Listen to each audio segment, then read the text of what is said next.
Affiliate World Bangkok. Right, let's get into this. So, in this talk, I'm going to talk to you exactly about the brutal truth about what it takes to actually scale on TikTok Shop. This is not going to be anything outdated. This is going to be the true facts that we're using every day to scale the brands that we work with. So let's get into it. So as said, I'm Ashley Wright, founder of Social Tail. So I've been in the space for about 14 years, more on the agency side, but helping brands scale in e-com. So my background was Meta, and then I thought TikTok's going to be this thing that's not going to be just a dancing platform. So I went all in on that. And since then, it's allowed us to scale brands and generate over 80 million and counting on the platform. So the great thing with us is we don't follow the trends, we help shape them. And today I'm going to give you the exact playbooks, exactly how you can take this away and start to do it with your brand. So I'm going to show you a few brands that we kind of work with. And again, this is to kind of showcase to you that we work with brands in multiple categories, and the playbook, if we're running TikTok Shop every day, it's definitely different. There's ups and downs. But again, if you can take away these key foundations, you can put it into practice. Because these are not theories, these are systems, okay? So if you take these systems, implement them for your brands, then again, it will allow you to continue to scale consistently on the platform. So I'm going to start with showing you the first 3 months of how TikTok Shop is, all the way to 6 months plus. So this is where a lot of brands go wrong because they always want to kind of do a little test on the platform, maybe test for a week or so, and that's not how it works. Because our TikTok Shop say the first 1 to 3 months is classed as that cold start period. The platform is basically learning what your product is, who's going to buy it, and what content converts. Then from then on, if you get past that stage, month 3 to 6 is where that momentum starts to kick in. You've got more content in the system, more creators, and guess what? More social proof. Then after 6 months, this is where it starts to get juicy. At this point, TikTok Shop starts to compound and it becomes predictable. But the problem is, like I say, most brands don't even get past that first stage. And that's why they think, oh, TikTok Shop doesn't work for them. But you've got to give it time, put effort into it, and you will reap the rewards on the platform. So the thing is, everybody wants ROI from day one on TikTok Shop. I know people here do D2C. They want to maybe spend $1 on their Meta ads, get $5 back. But TikTok Shop is not like that. Because the great thing with TikTok Shop, it does more than convert. It helps you get in front of people who you might not have got in front of before, because it's such a great discovery platform. And like I say, when it works, it lifts everything from your website to your Amazon, or if you're on retail, all of this rises with that halo effect. And what I always say is, you've got to keep in mind, the truth is, presence comes first, and then profit comes later. But if you choose ROI too quickly, trust me, the algorithm will get confused, and you won't have enough of the signals for enable you to scale. And I always say this to brands because not every brand should scale TikTok Shop the same way. So I get it all the time when I speak to brands. They've listened to a podcast or they've spoken to another friend who's doing like $1 million a month on the platform, and they're trying to compare apples to apples, where realistically it's apples to pears, because what you've got to remember is every brand has different objectives on the platform. Like say, some want to scale aggressively and they don't need to make a profit. Some may want to be profitable after 3 months. So once you know your goals, then it will allow you to then go ahead and build a forecast out that looks something like this. So take a picture of this, you can kind of see how it works. But with this, when you build a forecast, it makes it more predictable, because what happens is a lot of brands, they think, oh, TikTok Shop's this great, shiny new object. Let's just go and try and throw a lot of samples out to creators and see what sticks. But you need to be predictable with it. And the parts you can control are how many samples you can send out, what your commission structure looks like, what your ad spend is, what discounts you can do. Once you start to implement this, like I say, it becomes a lot more easier and a lot more predictable. But if you don't, again, you will get to like 3 months and you look at your P&L and you're like, oh, we wasted all this money and not got anything from it. So now we've gone through that bit, I'm going to talk to you about the 5 pillars of TikTok Shop, and this is what we're going to go through today. So the first one is commerce operations, and this is basically the foundation your shop needs to have. If not, you will get buried and nothing else will work. Then you've got the affiliate side. The affiliates drive the bulk of your GMV. And if anyone doesn't know what GMV stands for, it's gross merchandise value, which basically means revenue. And then ads, it amplifies the content, so it adds fuel to the fire and your whole entire ecosystem. And then you've got lives. Live builds trust, and it pushes higher conversions than any other channel right now. And then you've got organic, which again builds that social proof and that top of mind that feeds the algorithm. So like I say, most brands will focus on maybe one or two of these, but the brands that are scaling, and we're scaling to like say 7 figures a month, they're focusing on all 5. So let's begin with the most overlooked pillar, which is that commerce operation. So with that, I say if anyone's on TikTok Shop, you will know, for example, that you have this thing that's called a shop score. And your shop score basically is what controls how visible you are on the platform. And it's based on these 3 things. It's based on your product satisfaction, how fast and accurate you fulfill your orders, and your customer services. And by customer services, not just by how quickly you respond to your customers, but in terms of your refunds and your returns. And the thing is, when you get these operations wrong, your visibility, like I say, it will start to deplete on the platform. You won't be able to reach out to creators. So again, you need to have someone in your team who's looking at this realistically on a daily basis. And then from then onwards, now you've got your shop end sorted. Now you've got to think about, okay, what products can you have on the platform? And the thing is, I always say, if you can go with these 5 traits, you're going to have a better chance of scaling on the platform. So I always say, is your product unique? Is it easy to be demonstrated so creators can get it and demonstrate it? Does it solve a real problem? Because again, if it's a problem and it's got a solution, it's going to work really well. Can it stop the scroll visually? And can it tell a story? Because stories always sell. So again, if you look at these examples here, these 3 products right here, in the last 7 days alone, have sold over 20,000 units each, okay? Because they do all of this. Like you see here, that one's got, for example, for sleeping, that's for if you've got a truck, and that obviously it's swipe away, eye wrinkle. So again, if you can do any of these 5, or the more you can do, the better you're going to be able to get results on the platform. So now you've decided what your product is, let's talk about your product page, because again, this is an easy thing that gets missed out so much by brands. So again, this is kind of the anatomy of a high converting product page, and the issue is, where people go wrong is they'll basically launch on TikTok Shop, they'll basically just import their listings from Shopify, and then it's set and forget. But what you need to do is you need to do these 3 things. So the first thing is your title needs to be clear and benefit-led. It needs to be SEO-rich and be persuasive, because again, if people are searching for your solution and what your product resolves, then again, you can easily be found. Second, like I mentioned, you don't want to be copying and pasting your Shopify description. You want to be able to sell. You want to have bullet points, FAQs. If you're in food and beverage, how does the product taste? Again, this is what works really well. And then third, you're creative. So you have the opportunity to have 9 pieces of content and 1 video on there. So again, you can have reviews, before and afters. This works really well from a creative perspective. And to give you an example here, I don't know if anyone's heard of this small brand, Golly, but for example, the first image here sells a product. So if you look at this one on the side here, that basically is their product page on their D2C. This is what their TikTok shop looks like. So again, you can see here, they've got the visual icons, it looks exactly like a TikTok offer. And the reason for this is many reasons. It's not just that it's going to show up when someone clicks through a video, but also with your product card ads, if that stands out against your competitors, guess what people are going to click on? More likely this than something that looks like that.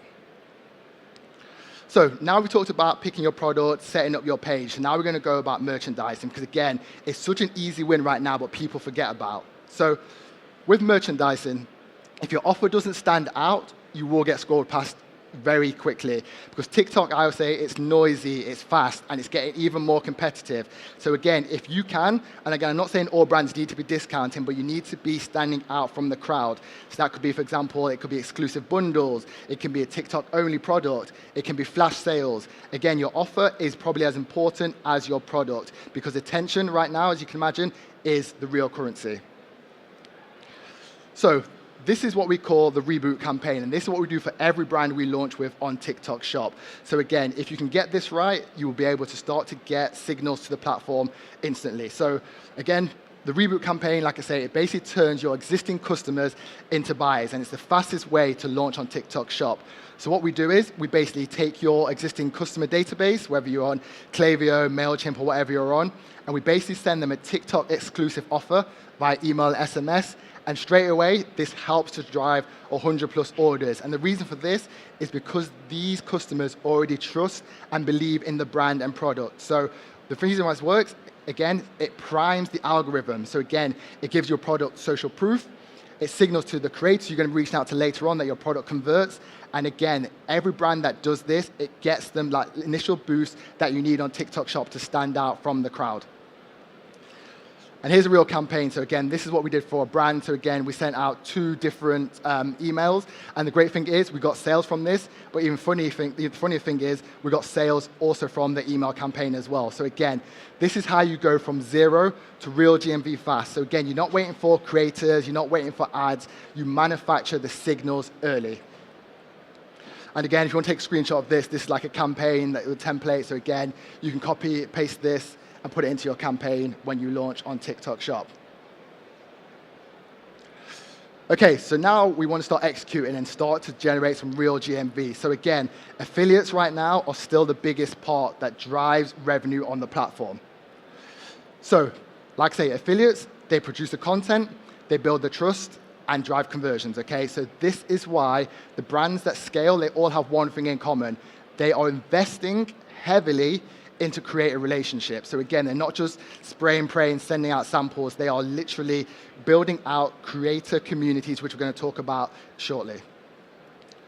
So before we go into that, how to go about paying creators, because again, the platform has changed dramatically. So again, there's 3 main ways to basically pay and incentivize creators right now. So you have your retainers plus commission, which again, this is for the higher performers who you want to lock in and get them to post on a certain cadence.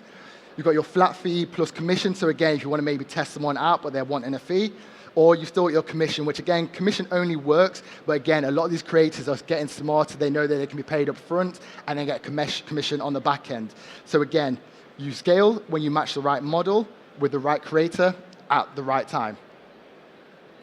So let's talk about where to actually go and find creators. So there's these 4 kind of components / resources that kind of go into finding creators. So the first one is TikTok Shop Seller Center. So within that, you've got the affiliate marketplace where you can go and you can filter creators based on the category, the GMV, the engagement rate, all of this. And you can go and invite them directly. So you have what's called open collaboration, where again, you can set a certain commission and people can apply to get a sample.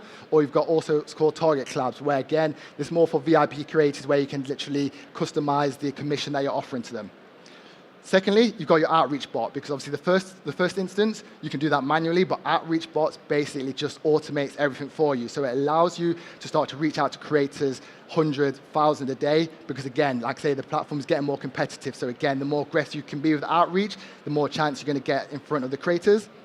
And the third is basically then you want to add on top of that tools like Fastmars, Calo Data, where you can go in and look at your competitors, export the list of the creators, and then put them into the outreach bot. And then again, you've got a more precise database of creators you can reach out to. And the fourth, you can obviously go into Discord communities. So they work really well right now. There's these great communities that are helping train creators who are wanting brand deals. So again, if you can go and lock yourself into these, it's an easy way to get content at scale. So personally for me, I think finding creators is the easy bit, but this is how you get the most out of creators. So I call it the 3R method. So it's basically you want to recruit, you want to retain, and you want to reward. So by recruiting, we want to give them strategic briefs, where the best briefs, I always say, they're not long. They show creators what performs well. Then you want to retain them with community. So again, we build out private Discords for all of the brands we work with. And then you want to reward them with incentives, so get them to post more consistently. So again, this is an idea to show you exactly what our briefs look like. So again, it's very specific. And again, it's not a set and forget. The briefs are strategic. And again, we're always customizing them. So for example, when it's Black Friday, Cyber Monday, we're putting in exactly what they should be talking about. And like I mentioned, we show them what good looks like and also what bad looks like. And again, if we can support them, they're going to be able to generate more sales for the client and for themselves. And it's a win-win scenario. Because the thing with TikTok Shop is probably less than 2% of the creators know how to create good content. The rest you need to support. And like I mentioned, then building out community. So again, we build these communities out and manage them for brands because again, this is where it's moving towards. You don't want your creators to think they are just a number. You want to start to help them. You can make announcements in here. You can train them, do weekly sessions with them, get the founder in here. And again, this means a lot to creators because again, they want to be a part of a community and they start to help and support each other as well. And then incentives. So again, you can go big with the incentives or you can go small. I always recommend doing at least one small incentive each month because again, if you don't, the likelihood is that that creator is going to go work with a competitor, right? So again, you can do big ones like you see here, for example, where you're giving away cars and giving away islands, all that crazy stuff, or you can just give them extra bonuses. So again, just be smart, think outside the box, and trust me, this will get you more content output, which again, will scale your GMV. So we spoke about how to get the content. Now we're going to talk about ads. And like I said, this basically amplifies the affiliate work. So with ads, you've got what's called GMV Max on the platform. So again, GMV Max is great. Some people think you can set and forget, which you can't technically. But what it allows you to do, it uses AI to go and choose the best content at the best moment and serve it to the right buyer. So similar to like cost caps on Meta, you set your ROI, it then optimizes towards that, and again, it will only spend when it sees the opportunity to make a sale. So again, like I mentioned, if done correctly, you can do on autopilot, but if you want to be more aggressive and like say scale into 6 figures a month in ad spend, then again, you want to be looking into this data quite granularly to be able to scale and see what's working and get that feedback loop. Okay, this ad's working here, let's feed it back to our affiliate team, who will feed it back to the brief, who will feed it back to the community, and you get more output from that. And then again, this is how you go about choosing your ROI target to begin with, because again, people are thinking, oh, my ROAS on Meta, for example, needs to be a 5, but you need to be smarter on TikTok Shop, because again, it's a different platform. So it's not like, say, it's not comparing apples to apples. Again, you want to be smart with this. So again, if you're in that growth mode, which again, you're early on the platform, you want to be setting a low ROI target. This will allow you to start to get your sales coming in, start to get reviews.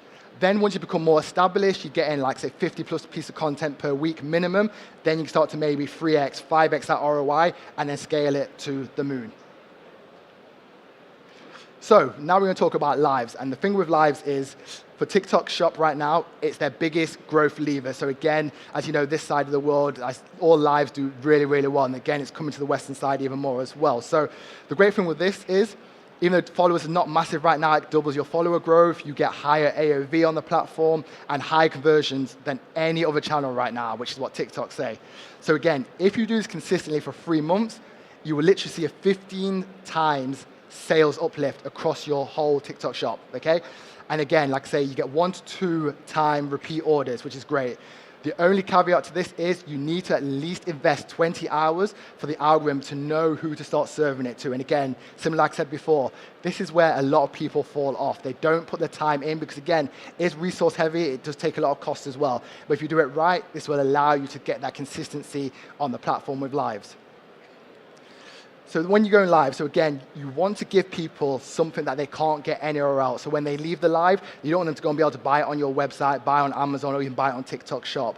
So with that, you want to give them exclusive flash offers. You want to give exclusive TikTok Live bundles. And again, if you show up every week, the trust starts to compound. And what we see exactly with our brands right now is that we'll be on a live, and then again, we see James come in, or we see Sophie come in, and again, they start to have that conversation with the host. So again, once you start to build this, you start to build that community on top of making sales on the platform.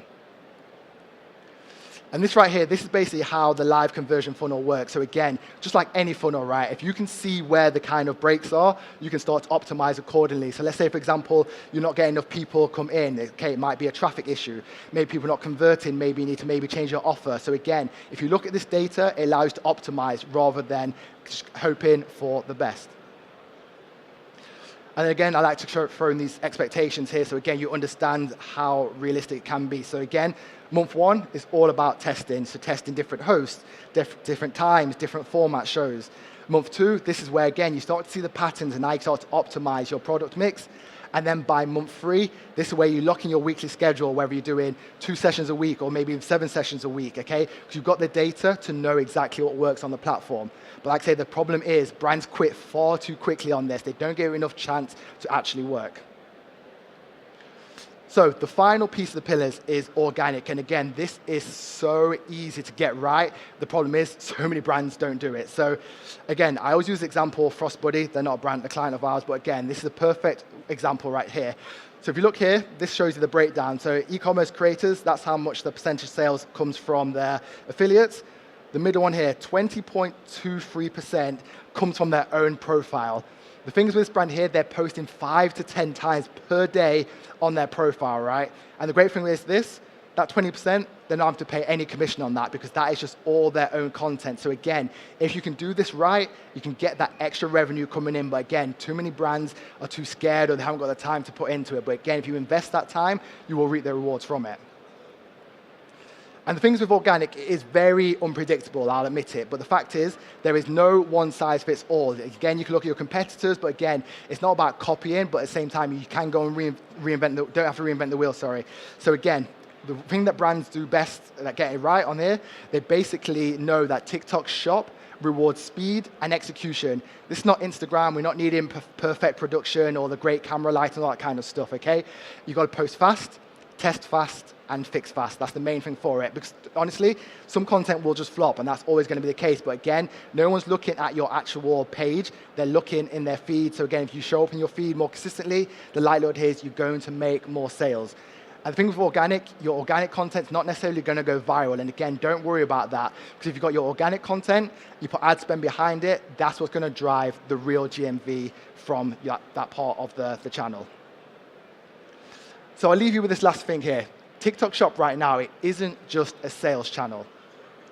If you do it right, honestly, it is your growth engine. And going into the new year, I guarantee you, add this into the mix, and you'll start to see and reap the rewards. Thank you for listening. I hope you enjoyed that.